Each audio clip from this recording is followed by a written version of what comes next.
Qui êtes-vous? Quand vous vous regardez dans le miroir, qui voyez-vous? Se pourrait-il que la beauté physique soit la base de l'identité? Les femmes ont-elles besoin de maquillage, de bijoux et de teinture pour améliorer leur identité? Les femmes ont-elles besoin de montrer leur corps pour être plus valorisées en tant que femmes?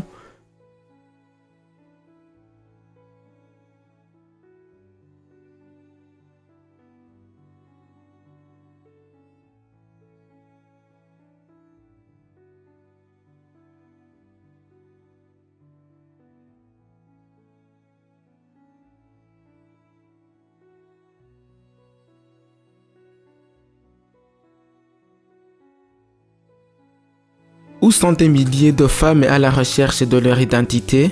Ce que l'on observe généralement, c'est que les femmes cherchent leur identité dans les figures des modèles et font de la beauté extérieure une fausse identité. Mais à la fin, il reste toujours vide et sans but. Il n'y a rien de plus douloureux que de voir des femmes prendre soin de leur beauté à une échelle extrêmement inutile. Mais ils sont sans but, sans direction, et beaucoup d'entre eux sont souvent interrogés. Qui êtes-vous? Ou quel est le but de votre vie? Et d'une manière décousue, ils donnent des réponses qui laissent beaucoup à réfléchir.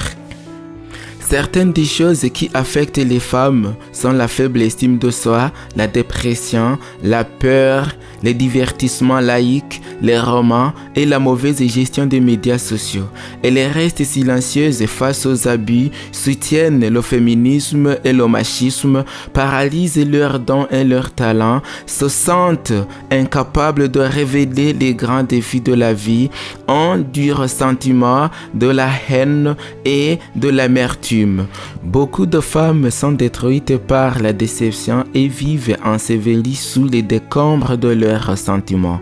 Il existe de nombreux concepts avec lesquels la société définit généralement l'identité des femmes.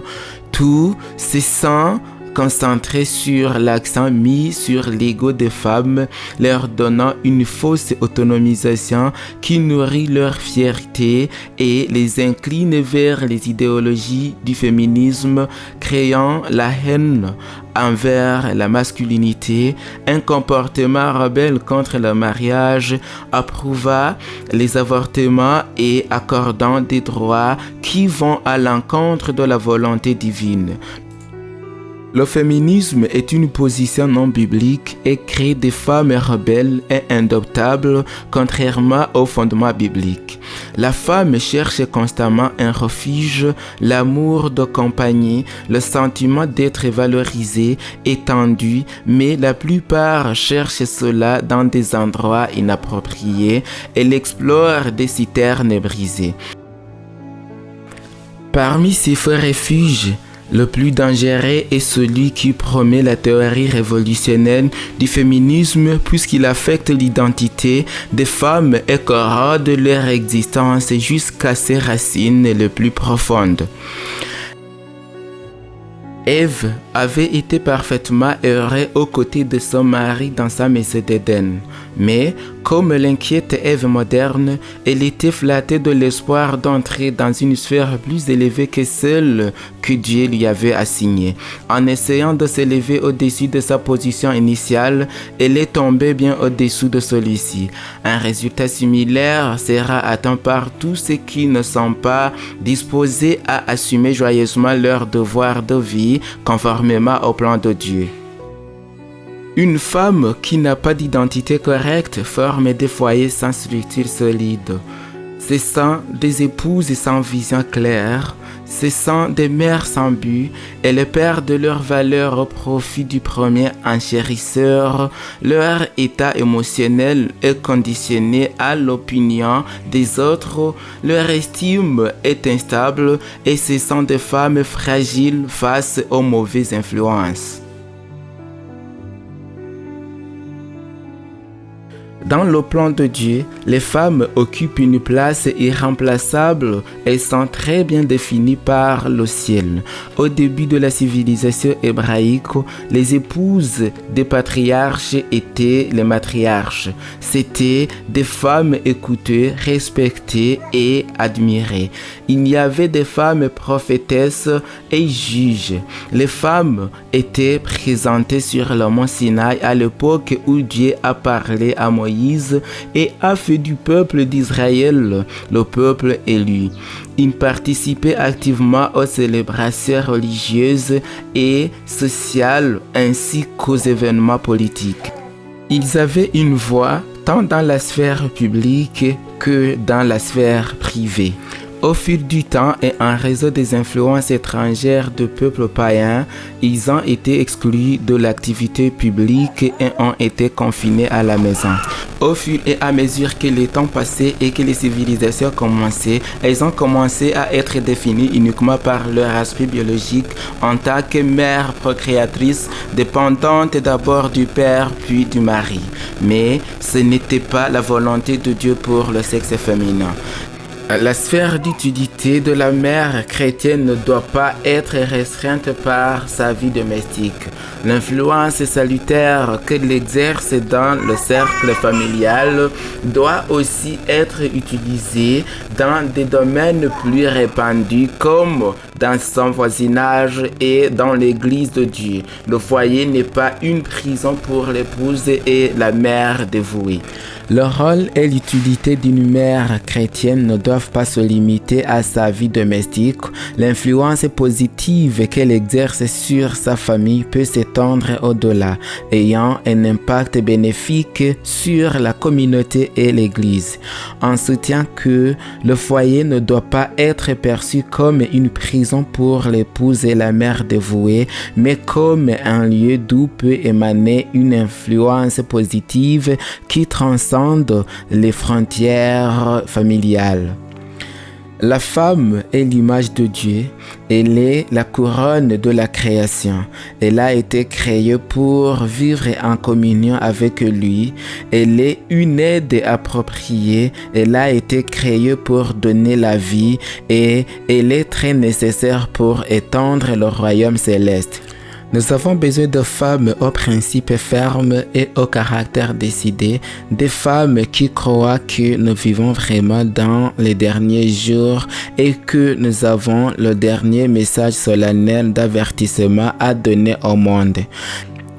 Elles doivent sentir qu'elles sont engagées dans une œuvre importante en répandant les rayons de lumière que le ciel a répandus sur eux.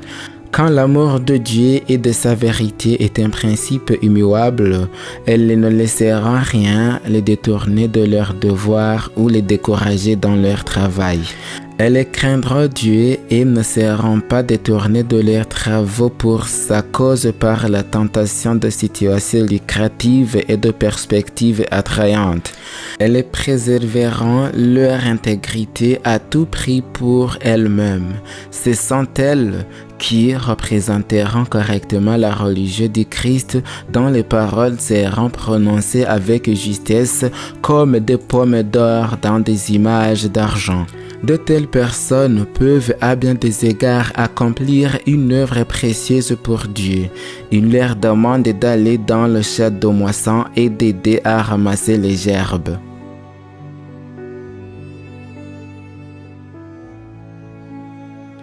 Dans Genèse 1, verset 27, il est écrit « Dieu créa l'homme à son image, il le créa à l'image de Dieu. Il créa l'homme et la femme. » Nous avons été créés à l'image de Dieu. Les hommes et les femmes ont le sceau distinctif de l'intelligence divine qui nous différencie du reste des êtres vivants et nous permet de montrer l'image de Dieu à nous. Cela se produit d'une manière merveilleuse dans la mesure où nous sommes en relation à la fois avec lui et les uns avec les autres. De cette façon, nous apprenons à être des leaders d'un ordre supérieur et à gouverner la création avec sagesse. Et la côte que l'Éternel Dieu avait prise à l'homme fit de lui une femme et l'amena à l'homme. Et Adam dit: Voici cette fois celle qui est haut de mes os et chair de ma chair, on l'appellera femme parce qu'elle a été prise de l'homme. Genèse 2, versets 22 à 23. Dieu a créé les femmes comme des chefs d'œuvre parfaits. Il a créé en elles un dessein merveilleux, la dotant de grandes capacités et de vertus importantes pour louer son Créateur. La nature de Dieu, l'essence d'elle et l'amour, et c'est avec cet amour qu'il a créé dans un but précis. Le point clé de son identité est de découvrir qui vous êtes et comment vous vous protégez ou comment vous vous présentez au monde. Nous pouvons voir dans la Genèse qu'avec le mâle seul, la création n'était pas complète. C'est pourquoi Dieu a décidé de créer la femme pour que l'homme ne soit pas seul, une aide appropriée. En hébreu, c'est un soutien. Il avait besoin d'une personne pour soutenir Adam et Dieu a créé la femme. Dans Genèse 2, verset 7, il est dit: L'Éternel Dieu forma l'homme de la poussière de la terre, il souffla dans ses narines un souffle de vie et l'homme devint un être vivant. La Genèse décrit la création de l'homme, utilise le mot yatsa qui signifie façonner. Isaïe 64, verset 8 utilise yotsa qui dérive de la même racine et compare l'action créatrice de Dieu à celle d'un potier façonnant un morceau d'argile. Or, quand Dieu dit qu'il a formé la femme, il n'utilise pas le verbe yatsa, il utilise le verbe bana qui signifie donner des contours, des détails, peindre, embellir. Cette nuance linguistique met en évidence l'unicité et la complexité de la création des femmes, soulignant l'importance des femmes dans la diversité et l'embellissement du monde, non seulement en tant qu'être formé, mais en tant qu'entité dotée de détails et d'une beauté unique. Cette approche met en évidence la pertinence et la contribution spécifique des femmes dans la diversité de la création divine. Alors, nous pourrions dire que la femme a été créée par Dieu comme la couronne de la création. La création serait incomplète sans les femmes. Le monde sans les femmes serait incomplet. Il lui manquerait de beauté, de délicatesse, de grâce. Il lui manquerait de tout ce que l'âme féminine est appelée à apporter. Il lui manquerait sa capacité d'intelligence et de sagesse, sa participation à la force spirituelle et son dynamisme. Je ne veux même pas penser à ce que serait ce monde sans les femmes qui craignaient Dieu. Abraham Lincoln disait déjà: la main qui berce le berceau gouverne le monde. La main qui berce le berceau est la main de la mère, capable de bercer l'enfant de la manière la plus confortable, la plus aimante, la plus affectueuse possible. C'est la même main qui berce les garçons et les filles, les hommes et les femmes, qui, par leur valeur et leur choix, gouverneront un jour le monde. À quel point vous connaissez-vous et vous estimez-vous? Qui êtes-vous? Quand vous vous regardez dans le miroir, qui voyez-vous? À votre avis, pourquoi Dieu vous a-t-il créé? Dieu vous invite à voir la croix du calvaire parce que vous n'êtes pas né par hasard, il vous a fait pour sa gloire. Dans la Bible, nous pouvons trouver plusieurs exemples de femmes qui ont eu des rôles fondamentaux à jouer. Je peux citer Esther, qui a su profiter de sa position éminente pour apporter le salut à son peuple. Jaël, qui, en tuant le général de l'armée ennemie, a pu sauver le peuple d'Israël des troupes de Jabin. Déborah, qui a joué un rôle essentiel dans la lutte pour son peuple. Anne, qui a conçu un fils qui était Samuel, le prophète dont Israël avait besoin. Et Marie, dans son rôle unique et privilégié d'être la mère du Messie. Chacune de ces femmes avait une fonction différente l'une de l'autre. Cependant, elles ont tous le dénominateur commun d'avoir rempli la mission pour laquelle elles ont été créées. Elles ont fait ce qu'elles avaient à faire. Ces exemples nous montrent que dans la Bible, il n'y a pas de rôle secondaire pour les femmes, mais qu'il y a eu des personnages féminins qui ont été des protagonistes et des personnages essentiels dans l'histoire du salut. De même, ces histoires nous montrent qu'il n'y a pas de rôle catégorisé pour les femmes, ni en tant que mère, ni en tant qu'épouse, ni en tant que guerrière. Chaque femme doit trouver sa véritable vocation, la raison pour laquelle elle existe. Lorsque nous trouvons notre essence réelle et vraie et que nous vivons fidèles à cette vocation, nous pouvons faire ressortir le meilleur de nous-mêmes. Vous êtes responsable de la capacité que Dieu vous a donnée. Vous pouvez en tirer le meilleur parti de vos privilèges, vous préparer à une position d'utilité et de devoir. Vous n'avez pas besoin d'aspirer à faire une grande œuvre, d'aspirer à de grandes choses, mais il se peut que vous fassiez votre travail, aussi petit soit-il, en vous sentant responsable de faire ce travail avec l'acceptation de Dieu. Dans les choses spirituelles, chaque homme et chaque femme a sa propre sphère et sa propre vocation. L'intérêt que Dieu exige sera proportionné au montant du capital confié selon la mesure du don du Christ. Beaucoup de femmes perdent leur individualité en l'abandonnant à des opinions non bibliques, à la mode, à des philosophies païennes ou à des concepts sexistes. Elles deviennent des objets maniables, elles tombent comme des feuilles d'automne portées par le vent. Dans le mariage, tandis que vous devez vous fondre en un seul, aucun de vous ne doit perdre son individualité dans l'autre. Dieu est le propriétaire de votre individualité.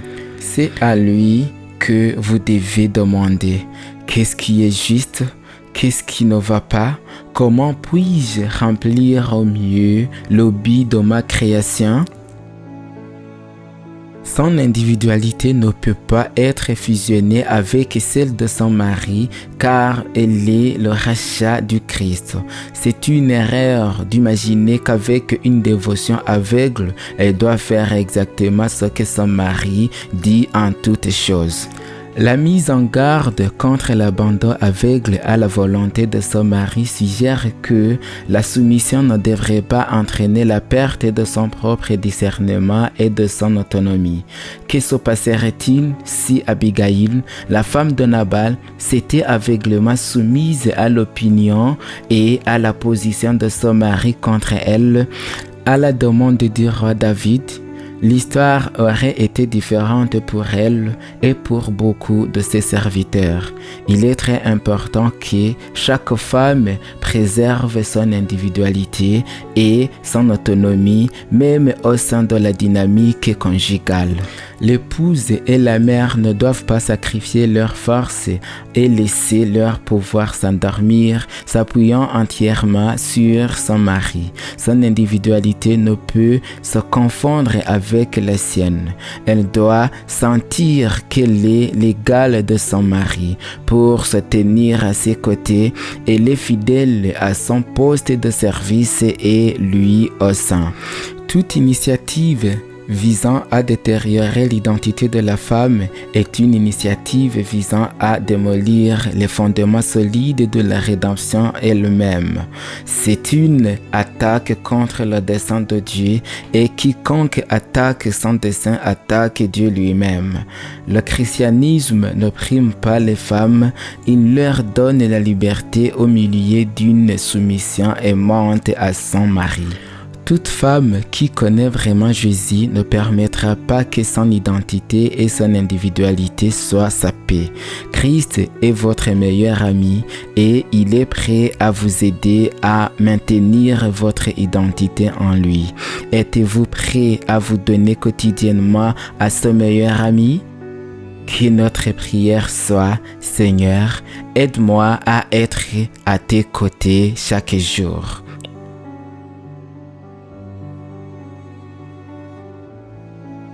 Nous remercions l'orateur Adalicio Fontes d'être l'auteur intellectuel de cette conférence.